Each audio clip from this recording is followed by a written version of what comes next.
안녕하세요. 사연을 부탁해입니다. 오늘의 사연을 소개하겠습니다. 어느 주말 저녁 때쯤 큰 새언니가 비밀번호를 누르고 집 안으로 들어왔습니다. 어머님, 도련님은 데이트 간 거예요? 예, 넌 초인종 누르라고 몇 번이나 말했잖니. 이미 비밀번호도 다 아는데 번거롭게 뭐하러 그래요. 그러니까 어머님도 우리 집에 오실 때 그냥 비밀번호 누르고 들어오시라니까요. 예, 내가 친구들 모임 가서 들었는데 요즘에 시어머니가 아들 며느리 집에 비밀번호 누르고 그냥 막 들어가면 아주 큰일 난다고 하잖아. 내 친구 한 명도 그러다가 아들 며느리랑 영 끊을 뻔했다잖니. 그러니까 앞으로 너도 꼭 벨 누르고 들어와라. 엄마 표정이 사뭇 진지했지만 근세 언니가 들은 척도 하지 않고 대답했습니다. 그것도 상황에 따라 다른 거죠. 그럼 제가 손해볼 게 많은데 뭐하러 그러겠어요. 네가 손해볼 게 많다니? 그건 또 무슨 말이야? 어머님이 수시로 오셔서 냉장고에 반찬도 넣어주시고 그러는데 그런 식이면 제가 완전히 불리한 거죠. 그냥 비밀번호 누르고 들어오셔도 돼요. 처음부터 그런 것도 아니고 갑자기 그런 기회를 만드시면 제 입장에서는 불만이 쌓일 수밖에 없잖아요.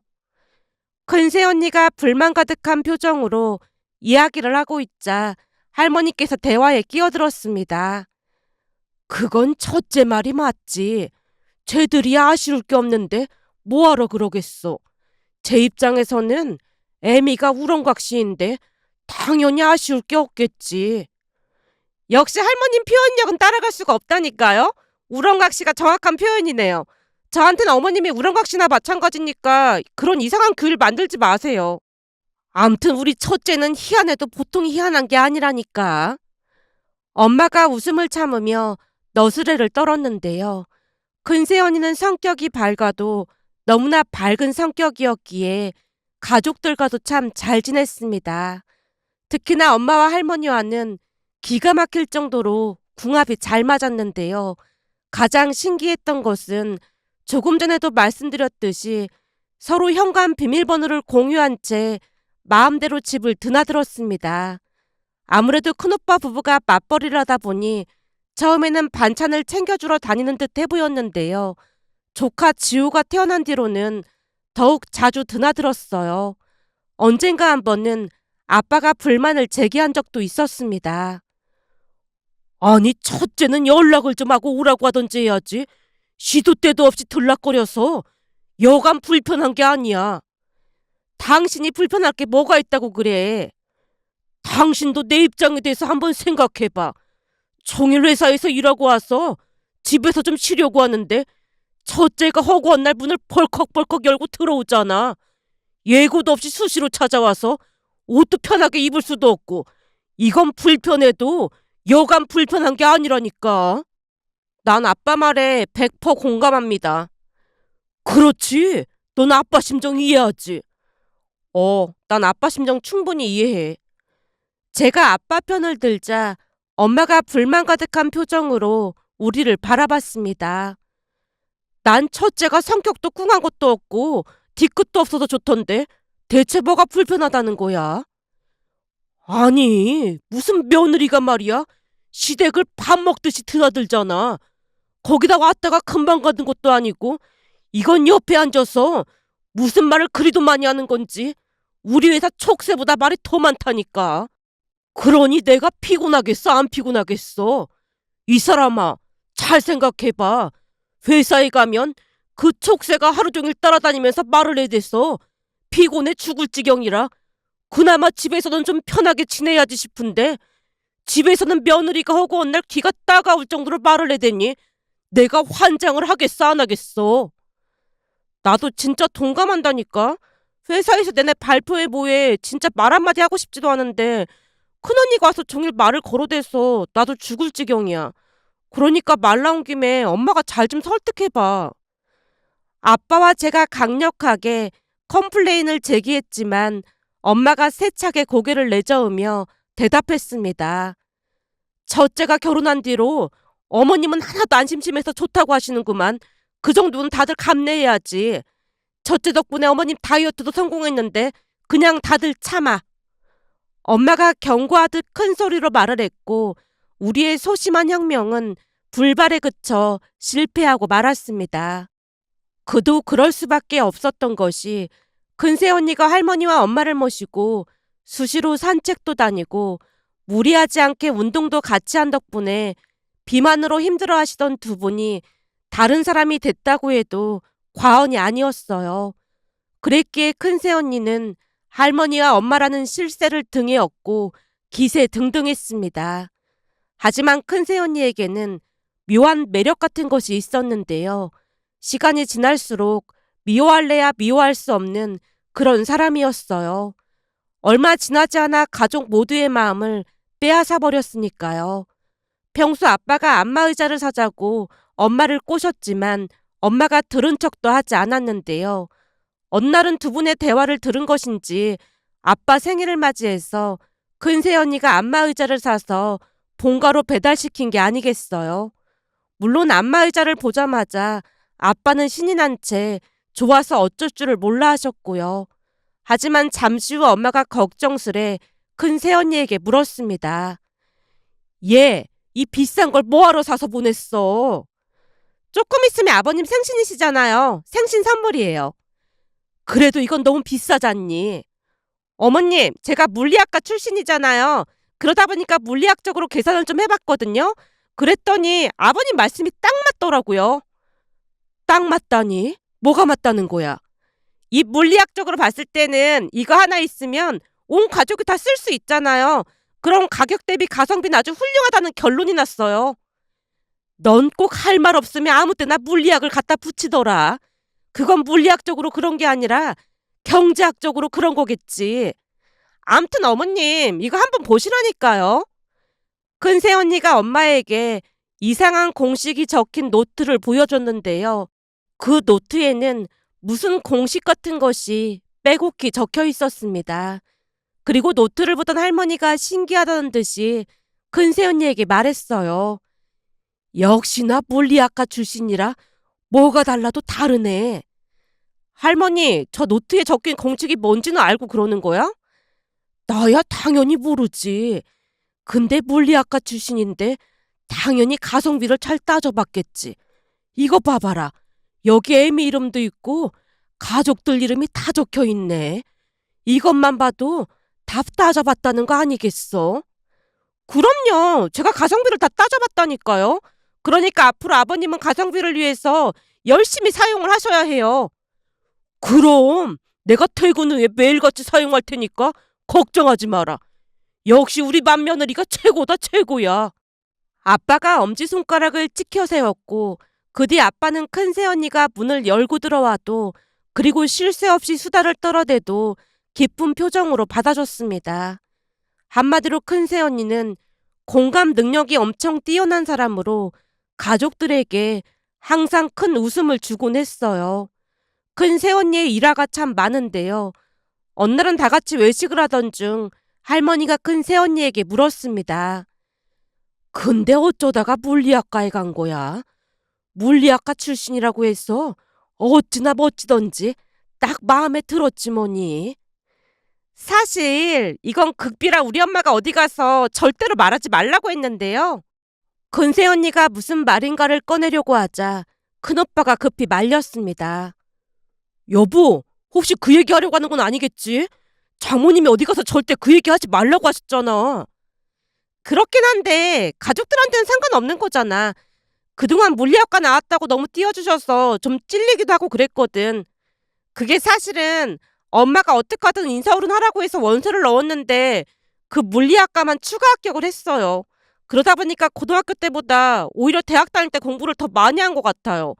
물리학과 간 걸 얼마나 후회했는지 모른다니까요. 사실 저는 간신히 대학 졸업한 거나 마찬가지거든요. 그러니까 서울에 있는 대학을 가야 해서 적성에도 안 맞는 물리학과를 갔단 말이야? 네, 엄마 잔소리가 저를 물리학과까지 이끌었던 거죠. 근데 공부를 해보니까 머리가 나쁘진 않았던 건지 어찌어찌 대학 졸업은 했네요. 자존감도 높고 그래서 그런지 같이 있으면 우리도 같이 자존감이 높아지는 것 같아. 가만 보면 넌 말하는 것도 참 재미있게 하는 것 같아. 별게 아닌 것 같은데 네가 말하면 다 재미있는 사연이 된다니까. 암튼 그것도 재주다 재주야. 그러니까 네 말을 요약해보자면 안 싸더니 닥달을 해서 어쩔 수 없이 물리학과를 추가 합격으로 들어갔다는 거잖니. 너도 인생을 참 바쁘게 살았던 것 같구나. 그래도 노력한 게 아주 가상하네, 가상해. 할머니가 웃음을 참으며 칭찬을 하자 큰 새언니가 놀란 표정으로 입을 뗐습니다. 근데 추가 합격으로 겨우 붙었다고 말씀드렸는데 제가 창피하진 않으신 거예요? 그게 뭐가 대수라고 창피해. 물리학과가 얼마나 대단한 과인데. 근데 앞으로는 어디 가서 그런 얘기는 하지 말고 그냥 물리학과 출신이라는 것만 강조하고 살자꾸나. 네, 알겠습니다. 큰 새언니가 빙긋이 웃는 모습에 가족들도 같이 따라 웃었습니다. 할머니 말씀처럼 큰 새언니는 자존감이 상당히 높은 편이었어요. 사실 추가 합격이라는 말을 하긴 했지만 물리학과라는 과가 얼마나 대단한 과인지 가족 모두 잘 알고 있었기에 새언니가 열심히 공부했음을 굳이 설명하지 않아도 알 수 있었으니까요. 그러다 보니 웬만한 일에는 잘 삐지지도 않았고 마치 원래부터 우리 가족이었던 것처럼 잘 지냈습니다. 그리고 그날도 역시나 주말 저녁이 돼서 근세 언니가 문을 열고 들어오자 엄마가 초인종을 누르고 들어오라는 잔소리를 했지만 근세 언니는 들은 척도 하지 않았습니다. 어머님, 그래서 도련님한테 여자친구가 생긴 게 진짜예요? 도련님이 직접 말한 거예요? 그렇다니까. 곧 데리고 온다는 말까지 하지 뭐니. 정말요? 그럼 저도 드디어 동서가 생기는 거예요? 그렇긴 한데 결혼 안 하고 혼자 살겠다고 하더니만 갑자기 결혼을 하겠다고 해서 깜짝 놀랐잖니. 온 가족 소원이 도련이 결혼하는 거였는데 진짜 잘 된 거죠. 엄청 기대되는 거 있죠. 그럼 언제쯤 데리고 온대요? 곧 데리고 온다고 했으니까 조금만 기다려봐. 작은 오빠가 여자친구를 데리고 온다는 말에 다들 많이 놀라 있었습니다. 사실 작은 오빠는 절대 결혼 같은 건 하지 않고 독신으로 살겠다고 선풀을 한 채 홀로 자취를 하고 있었거든요. 평소 작은 오빠 성격은 말도 많지 않았고 한 번 한다면 하는 성격이었던지라 부모님도 포기한 채 작은 오빠가 결혼을 하지 않을 것이라 믿어 의심치 않았습니다. 그런데 그런 작은 오빠가 결혼할 사람을 데리고 온다고 했으니 가족들 모두 놀라움과 기쁨을 동시에 느끼고 있었어요. 그렇게 한 달 정도 시간이 지났을까요? 작은 오빠가 여자친구를 데리고 왔는데요. 작은 얼굴에 이목구비가 뚜렷하고 누가 봐도 예쁜 그런 얼굴이었습니다. 평소 여자애는 도통 관심을 보이지 않던 작은 오빠가 그토록 예쁜 사람을 데리고 왔기에 가족들 모두 숨을 죽이고 작은 오빠 여자친구를 바라봤을 정도였으니까요. 하지만 작은 오빠 여자친구는 말수가 극도로 적었고 약간은 우울해 보이는 그런 얼굴이었습니다. 거기다 눈치를 많이 보는 모습이 안쓰럽기까지 했다고 해야 할까요? 결국 작은 오빠 여자친구가 인사를 하고 가자마자 할머니가 안쓰러운 표정으로 입을 뗐습니다. 얼굴도 예쁘고 한데 눈치를 많이 보는 것 같네. 어머님도 그렇게 보이셨죠? 제 눈에도 그래 보이더라고요. 그러니까 말이다. 얼굴도 예쁘고 학교도 나름 좋은 학교를 나왔던데 말수도 적고 왜 그렇게 눈치를 보는 건지 모르겠다. 그럼 어머님 볼 때는 좀 별로였어요? 아니야. 별로는 아니고 좀 안쓰럽다고 해야 하나 그렇더라고. 눈빛이 불안해 보이긴 했어도 나빠 보이진 않았어. 저도 딱 그래 보였는데 다행이네요. 사실 우리 둘째도 성격이 무난한 성격은 아니잖아요. 그러니 오히려 둘이 잘 맞을 수도 있겠다 싶기도 하고 그렇더라고요. 그래도 평생 혼자 산다고 했다가 저렇게 예쁜 신부감을 데리고 왔으니 저는 그것만으로도 그냥 다 만족이에요. 엄마 말에 가족들 모두 고개를 끄덕였는데요. 사실 작은 오빠 성격도 조용조용한 성격이었기에 어쩌면 둘이 잘 맞을 수도 있겠다 싶었으니까요. 그 뒤 작은 오빠는 속전속결로 결혼을 서둘렀는데요. 결혼 준비를 하는 작은 오빠를 보며 많이 놀랄 수밖에 없었어요. 그동안 우리가 알던 사람이 맞나 싶을 정도로 작은 새언니에게는 그토록 다정할 수가 없었으니까요. 그렇게 작은 오빠는 결혼을 했고 큰 문제 없이 잘 살았습니다. 물론 작은 오빠네는 본가에 자주 오지도 않았고 연락도 거의 하지 않았지만 가족 모두 상관하지 않았습니다. 그냥 아무 문제 없이 둘이 잘 살아주는 것만으로도 감사하다는 생각뿐이었으니까요. 그러던 어느 날은 큰 새언니가 엄마에게 조용히 물었어요. 어머님, 진짜 궁금한 게 있는데 참고 있었거든요? 그렇게나 말 많은 네가 궁금한 걸 참고 있었단 말이야? 저기 동서 얘기라 말 꺼내기 어려워서 그랬죠. 무슨 얘긴데 그래? 동서는 대학도 좋은 대학을 나왔는데 왜 작은 중소기업을 다니고 있는 거래요? 나도 그게 궁금해서 한번 살짝 물어본 적이 있는데 지훈이 말로는 둘째가 대기업을 다니다가 그 정치질 그런 거에 질려서 지금 회사로 옮겼다고 하는 것 같아. 하긴 회사 다니다 보니까 인간관계가 제일 힘들긴 하더라고요. 둘째 성격이 워낙 소심하고 그러다 보니까 더 적응을 못한 모양이더라고. 그래도 지금 회사는 가족적인 분위기? 그런 분위기라 나름 잘 적응하고 있다나 봐. 그러니까 둘째한테 말할 때는 그냥 막 말하면 안 된다. 그러다 혹시나 오해할 수도 있잖니.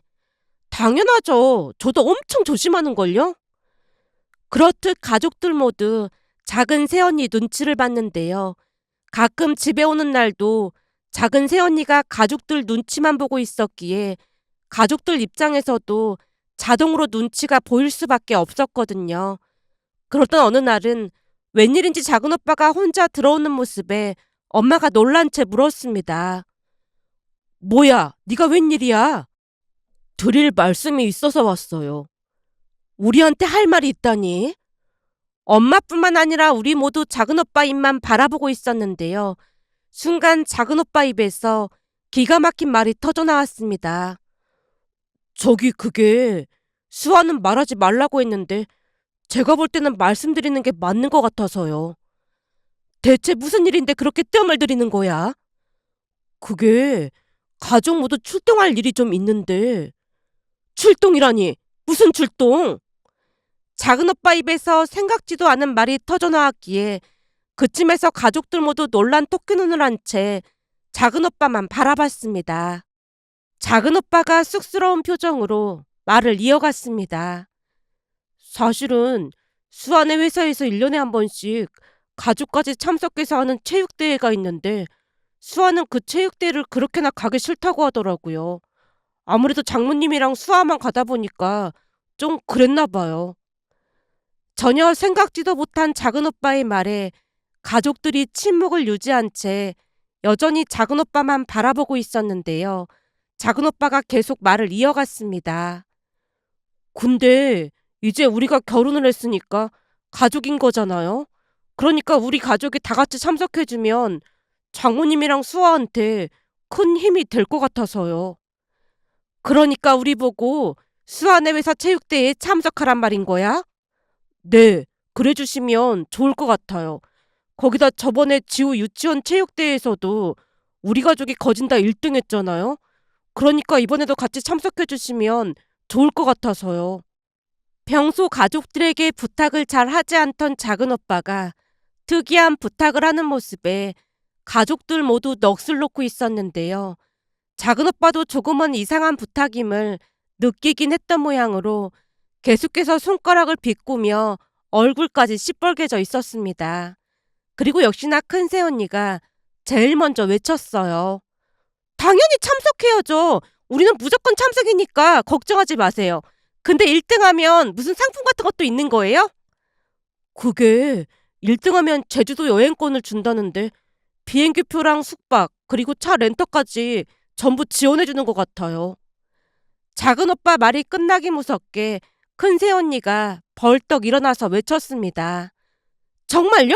그럼 무조건 참석해야죠. 할머님, 제 말이 맞죠? 그럼 무조건 참석해야지. 그리고 무조건 1등 해야지. 그렇게 가족들 눈빛이 무섭게 반짝이기 시작했는데요. 작은 오빠를 그대로 세워둔 채 체육대회에서 1등할 방법에 대해서 논의하기 시작했거든요. 그 모습에 작은 오빠가 제게 조용히 말했어요. 물론 참석할 줄은 알았지만 역시나 대단한 가족이야. 이미 말이 나온 이상 내가 볼 때는 무조건 1등 하려고 할걸? 전에 지호 유치원 체육대회 때 어땠는지 봤잖아. 마치 체육대회를 하기 위해 만들어진 가족 같았잖아. 아마도 회사 사람들 다들 경기할 수도 있어. 하긴 나도 달리기에서 져서 욕먹을까봐 진짜 죽을 힘을 다해 뛰었잖아. 작은 오빠와 이런저런 이야기를 주고받고 있었는데요. 조카 지호의 유치원 체육대회가 있던 날 사람들이 마치 체육대회를 하고 싶어서 애를 낳은 거 아니냐고 할 정도로 가족 모두가 체육대회에 진심이었거든요. 사실 그날 조금 창피한 마음이 들기도 했지만 지우가 너무 좋아하는 모습에 저 또한 투혼을 불살랐다고 해야 할까요? 그런 우리 가족에게 제주도 여행 티켓이 걸린 체육대회 이야기를 꺼냈으니 그 티켓은 이미 우리 가족 거나 다름없다고 해도 과언이 아니었습니다. 그렇게 가족들이 머리를 맞대고 열심히 의논을 하고 있자 작은 오빠가 대화에 끼어들었습니다. 저기 드릴 말씀이 하나 더 있는데요. 1등은 무조건 우리 거니까 걱정하지 마. 저기 그게 사실은 그 회사에 평소 수아를 안 이꼽게 보는 여자 선배가 한 명 있거든요. 수아 성격이 조용조용한 성격인데 안 이꼽게 볼 게 뭐가 있다고 안 이꼽게 본다는 거야? 저는 무슨 말인지 알 것 같은데요. 서방님, 혹시 동서가 얼굴도 예쁘고 학벌도 좋고 그러니까 그 여자 선배가 시기 질투? 그런 거라는 거죠? 뭐야, 그게 정말이야? 사실 저도 회사에서 저 싫어하는 여직원들이 꽤 있었거든요. 너처럼 성격 좋은 사람이 어딨다고 싫어한단 말이니? 그걸 싫어하는 사람들이 있더라고요. 제가 혼나고도 꿍해 있고 그러지 않다 보니까 팀장님이 엄청 예뻐하거든요.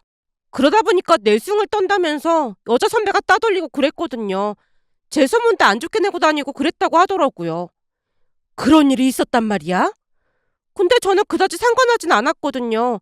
그랬더니 얼마 뒤 그 선배가 거짓말한 게 밝혀지면서 그만두더라고요. 암튼 그런 일이 종종 있기도 해요.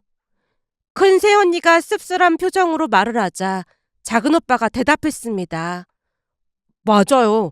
그 여자 선배도 수아를 못마땅하게 생각하나 보더라고요. 그래서 계속 힘들게 하는 것 같아요. 작은 오빠가 작은 새언니 회사 이야기를 하다 돌아갔는데요. 며칠 후 작은 새언니까지 데리고 다시 본가에 왔습니다. 그리고 작은 새언니가 처음으로 속에 있는 이야기를 꺼냈어요. 저기 드릴 말씀이 있어서 왔습니다. 저는 그 제주도 여행권보다는 그 선배네 가족들은 무조건 이기고 싶어요. 너 힘들게 한다던 그 선배 말하는 거지? 네. 제가 작성한 보고서를 자기가 한 것처럼 가져간 적도 한두 번이 아니었고 거기다 제가 엄마랑 둘만 사는 것도 비웃었거든요. 체육대회 할 때마다 우리가 거의 꼴찌하니까 가족들까지 대동해서 얼마나 비웃었는지 모르겠어요. 세상에나 그런 사람이 있단 말이야? 아주 개차반이구만. 네, 어머님 말씀처럼 진짜 인성이 개차반인 그런 사람이에요. 처음에는 회사도 그만둘까 생각해봤는데 그 사람 때문에 그만두는 건 아닌 것 같아서 참고 있었거든요. 근데 체육대회 때 남편한테 같이 가자고 했더니 가족 다 같이 참석하자고 하길래 이렇게 찾아왔습니다. 저는 1등도 필요 없고 그 선배네만 이기고 싶어요. 1등은 따놓은 당상이니까 그런 걱정할 필요 없다. 엄마가 큰 소리를 치자 할머니도 맞장구를 치셨어요. 당연하지. 1등은 우리 거나 마찬가지니까 넌 아무 걱정하지 말아라. 저기 근데 그날 자전거를 타는 것도 있는데요. 제가 아직 자전거를 못 타서 그게 제일 걱정이에요. 뭐? 아직 자전거를 못 탄다고? 애미야, 못 탈 수도 있는 거지. 뭘 그렇게 놀라고 그러니? 혹시나 작은 새언니가 상처라도 받을까 싶어 할머니가 엄마에게 눈짓을 하셨는데요. 작은 새언니가 힘겹게 말을 꺼냈습니다. 사실은 예전에 아빠가 자전거를 사주셨거든요. 근데 출장을 다녀와서 가르쳐 준다고 하셨는데 그 출장 때 사고로 돌아가셨어요. 그때 이후로 트라우마가 생긴 것인지 자전거 타는 게 무섭고 엄두가 나지 않았어요. 자전거만 타면 출장 다녀와서 가르쳐 준다고 했던 아빠 얼굴이 자꾸 떠올라서 눈물만 났거든요. 그러다 보니까 배울 엄두를 못 냈습니다. 그날 작은 새언니가 처음으로 속에 있는 말들을 쏟아냈고 작은 새언니 사연을 들으며 마음이 아파서 다들 눈시울이 붉어져 있었습니다. 그리고 작은 새언니 이야기를 듣고 있던 큰 새언니가 외쳤습니다. 그럼 아버님이 가르쳐 주시면 되겠네요. 뭐? 내가? 아버님이 우리한테 맨날 그러셨잖아요. 시아버지도 아버지나 매 한 가지라고요. 그러니까 동서한테 아버님이 가르쳐 주시면 되는 거잖아요. 동서, 우리 아버님이 말이야. 회사에서 직원들 상대로 교육도 많이 하시고 그래서 아마도 잘 가르쳐 주실 거야. 내가 보니 그 선배가 자전거 못하는 것도 놀린 것 같은데 이번 기회에 아버님께 배우도록 해봐. 아버님, 그래 주실 거죠? 그럼 이제는 내가 아버지인데 당연히 내가 가르쳐 줘야지. 걱정하지 마라. 내가 책임지고 가르쳐 줄 테니까. 그 뒤 주말마다 온 가족이 공원에 모여서 작은 새언니에게 자전거를 가르쳐 줬는데요. 가족들의 노력 덕분에 작은 새언니는 자전거를 탈 수 있게 됐습니다. 아빠가 뒤에서 잡아주셨는데 우리에게 그랬던 것처럼 아빠가 말을 했어요. 수아야, 아빠가 뒤에서 잡고 있으니까 아무 걱정할 거 없어. 꼭 잡고 계신 거 맞는 거죠? 그럼 내가 잡고 있으니까 중심을 잡고 페달을 밟아봐. 아빠 말에 작은 새언니가 조금씩 앞으로 나아갔고 나중에는 아빠가 팔을 뗐음에도 혼자 자전거를 탔습니다. 그게 뭐라고 가족들 모두 펄쩍펄쩍 뛰면서 좋아했고요. 그 바람에 공원에 있던 사람들이 신기하다는 표정으로 우리 가족들을 바라봤지만 우리는 그날 치킨에 맥주를 마시며 축하 파티까지 했습니다. 그러면서 작은 새언니도 서서히 우리 가족에게 스며들고 있었는데요. 그때쯤은 말도 곧잘하고 생긋생긋 잘 웃었습니다. 물론 그 모든 분위기를 이끈 건 큰 새언니였고요. 그렇게 얼마 뒤 우리는 작은 새언니네 회사 체육대회에 참가를 했는데요. 가족 티까지 맞춰 입고는 기세등등하게 입장을 했답니다. 우리 가족이 워낙 분위기를 휩쓸고 다니다 보니 그 선배라는 사람 표정이 말이 아니었습니다. 모든 경기에서 우리 가족이 전부 1등을 휩쓸었으니까요. 하물며 다리 묶고 달리기를 하는 게임에서는 할머니와 엄마가 출전을 하자 그 선배라는 여자가 작은 새언니에게 비웃듯 말했어요. 수아씨, 아무리 그래도 할머니는 좀 아니지 않아? 젊은 사람이 나가도 이길까 말까인데 할머니가 웬 말이야? 그 선배 말에 제 눈이 뒤집어진 채 쏘아붙이려고 했지만 작은 새언니가 여유롭게 대답했습니다. 경기 시작도 안 했는데 그런 말을 하는 건 자신이 없다는 거 아닐까요? 우리 할머님이 연세보다 훨씬 젊으신 편이라 100% 우리가 이길 테니까 지켜나 보시죠. 옛말에 나이는 그저 숫자에 불과하다는 말도 있잖아요. 왜요? 혹시 우리 할머님한테 질까봐 걱정이 돼서 그런가요? 라는 말을 하는 게 아니겠어요. 그 말에 그 선배라는 사람도 얼음이 된 채 더 이상 대꾸를 하진 않았습니다. 그리고 잠시 후 역시나 그 경기에서 보란 듯이 할머니와 엄마가 압도적인 기량을 선보이며 1등을 했는데요. 그도 그럴 수밖에 없었던 것이 그동안 조카 지우 체육대회에서 몇 번이나 호흡을 맞췄던지라 다리 묶고 뛰는 경기는 훨씬 유리할 수밖에 없었습니다. 경기에서 이기자마자 작은 새언니가 펄쩍펄쩍 뛰면서 좋아한 건 말할 것도 없었고 사돈 어르신도 작은 새언니를 보며 눈물까지 글썽이며 좋아하셨습니다. 그렇게 우리 가족은 모든 경기를 휩쓸다시피 했는데요. 며칠 뒤 작은 새언니가 집에 와서 신이 난 목소리로 말했어요. 사장님이 우리 가족 보고 뭐라고 했는 줄 아세요? 뭐라고 했는데? 사장님이 우리 가족 보고 체육대회를 위해 태어난 가족 같다면서 한참을 웃으셨어요. 단합이 잘 되는 가족이라고 하면서 부럽다는 말까지 하셨어요. 우리가 진짜 단합이 잘 되긴 하지. 덕분에 제주도 여행 티켓도 받고 우리도 참 좋았지 뭐. 그런데 엄마가 말을 하자마자 작은 새언니가 갑자기 가족들을 향해 허리 숙여 인사를 했어요. 정말 감사했습니다. 덕분에 회사에서 인기가 엄청 많아졌어요. 그 선배 무리도 더 이상 저한테 함부로 못하고 눈치를 보고 있고요. 우리가 한 게 뭐가 있다고 그래? 근데 그 선배란 여자가 한 번만 더 힘들게 하면 이 아버지한테 말해라. 내가 가서 혼을 내줄 참이니까.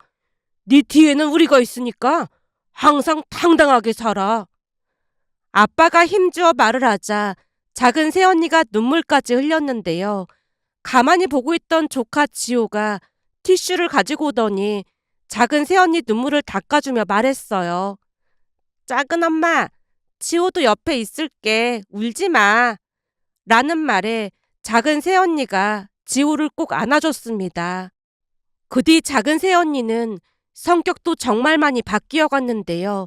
큰 새언니와 함께 집에 자주 드나들면서 아빠 옆에서 수다를 떨어댔거든요. 그 바람에 어느 날은 아빠가 웃으며 말했습니다. 집에 촉새가 하나 더 늘어서 귀마개를 해야 할까 보다. 라는 아빠 말에 가족 모두 박장대소를 했답니다. 며칠 전 공원에서 다 함께 자전거를 타면서 즐거운 시간을 보내다 보니 문득 예전 일들이 떠오르면서 각박한 세상에서 서로의 마음을 조금씩만 헤아려 준다면 보다 행복한 가족이 될 수 있지 않을까 싶은 생각이 들어 이렇게 글 남겨봅니다. 오늘의 사연은 여기까지였습니다. 즐겁게 보셨다면 구독, 좋아요 부탁드립니다. 고맙습니다.